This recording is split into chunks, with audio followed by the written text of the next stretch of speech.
I just want to highlight a few things. I'm worried really about how much the fuzzy thinking is going on in the world. Fuzzy thinking, people just not thinking straight. And I try to think hard about what was behind it. And I reflect on a time with my sister. My sister is younger than I am, 4 years older. One time I said, "So Lynn, where do you want to go have lunch today?" Because I had some cash and And she said, "Well, what are my choices?" And it was odd because I didn't realize until that moment that she was not yet capable of simply coming up with a fresh idea. Why? Because she'd spent her whole life taking multiple choice tests. So I ask a question, and she wants choices in front of her to pick from.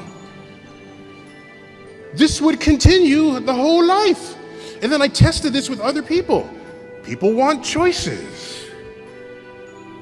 And I realized maybe it's hard to just think originally and come up with a fresh thought that the person who's offering the question hadn't thought up yet.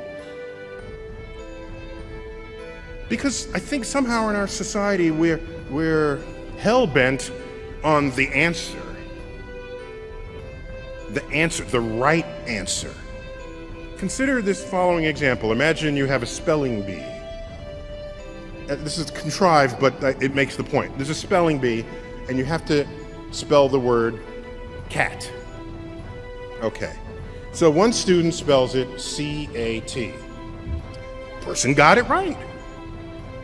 The next person spells it K-A-T.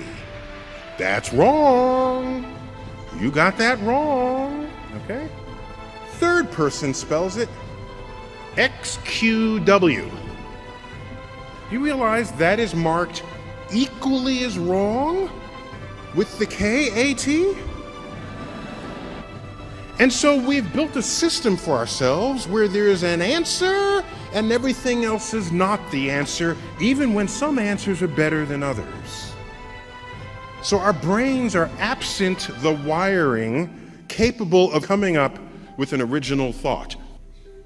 In another example, a little contrived, but it brings the point home even a little more strongly. If you're an employer and two candidates come up looking for a job, and this is, again, a contrived example, and you're interviewing the two candidates, and you say, as for part of this interview, I just want to ask you, what's the height of the spire on this building that we're in? And the candidate says, "Oh, I was an architect. I've majored in architecture for a while, and I memorized the heights of all the buildings on campus. I know the height of that spire is 150 feet. In fact, 155 feet tall." Okay, turns out that's the right answer. That's the right answer. And the person came up with it in seconds.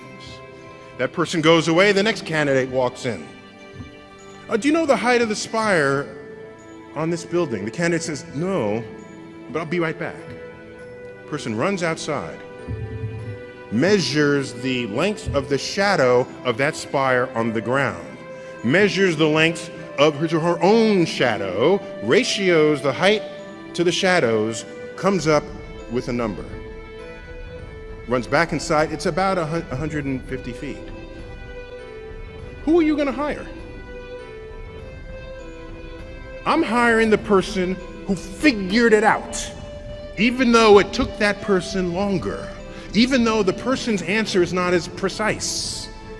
I'm hiring that person because that person knows how to use the mind in a way not previously engaged.